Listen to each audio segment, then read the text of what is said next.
giá trong tim ngày đêm, tán dương tình yêu Thiên Chúa. Suốt một đời con tắm mát trong tình Cha, giữa trưa sa mạc chảy xa, Chúa như nguồn nước chan hòa.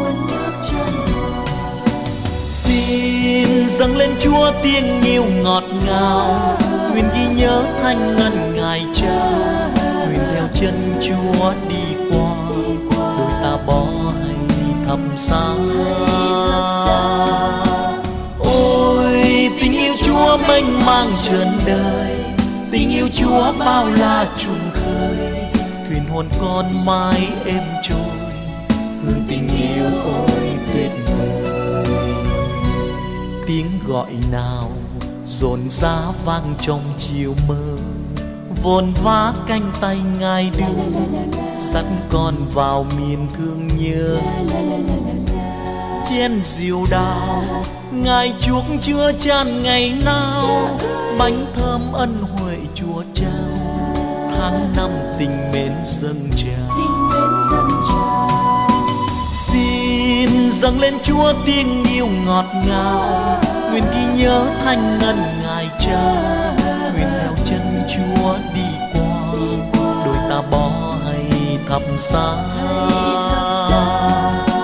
Ôi tình yêu Chúa mênh mang trần đời, tình yêu Chúa bao la trùng khơi, thuyền hồn con mãi êm trôi, hương tình yêu ôi tuyệt vời.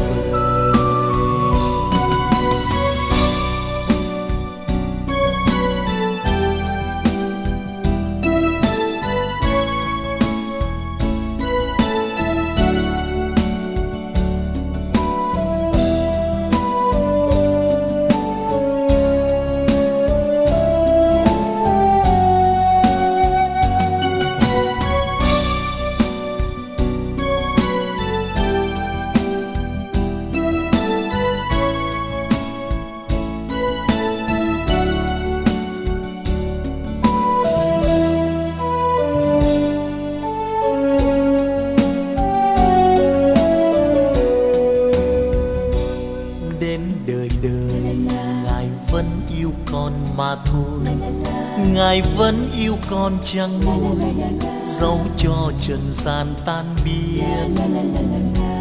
Chúa là nguồn hạnh phúc mến yêu của con, có chi hơn được Chúa thương, thế gian thành cõi thiên đường. Xin dâng lên Chúa tiếng yêu ngọt ngào, nguyện ghi nhớ thanh ngân Ngài Cha, nguyện theo chân Chúa đi qua, đôi ta bỏ hay thập giá. Ôi tình yêu Chúa mênh mang trần đời, tình yêu Chúa bao la trùng khơi, thuyền hồn con mãi êm trôi, hương tình yêu ôi tuyệt vời. Nếu ngày nào Ngài lãng quên con một giây, lạy Chúa cho con giờ đây chút linh hồn trong tay Chúa.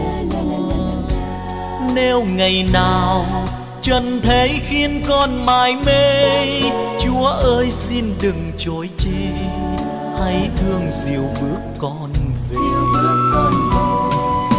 Xin dâng lên Chúa tiếng yêu ngọt ngào, nguyện ghi nhớ thanh ngân Ngài Cha, nguyện theo chân Chúa đi qua, đôi ta bỏ hay thập giá.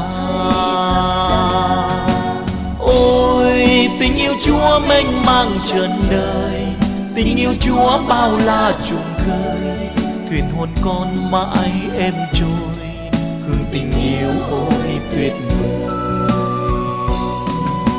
Xin dâng lên Chúa tiếng yêu ngọt ngào, nguyện ghi nhớ thanh ngân Ngài Cha, nguyện theo chân Chúa đi qua, đôi ta bỏ hay thập giá.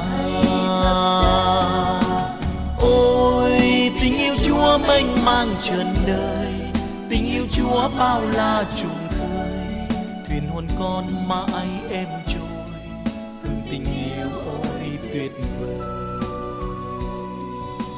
Xin dâng dâng lên Chúa tiếng yêu ngọt ngào.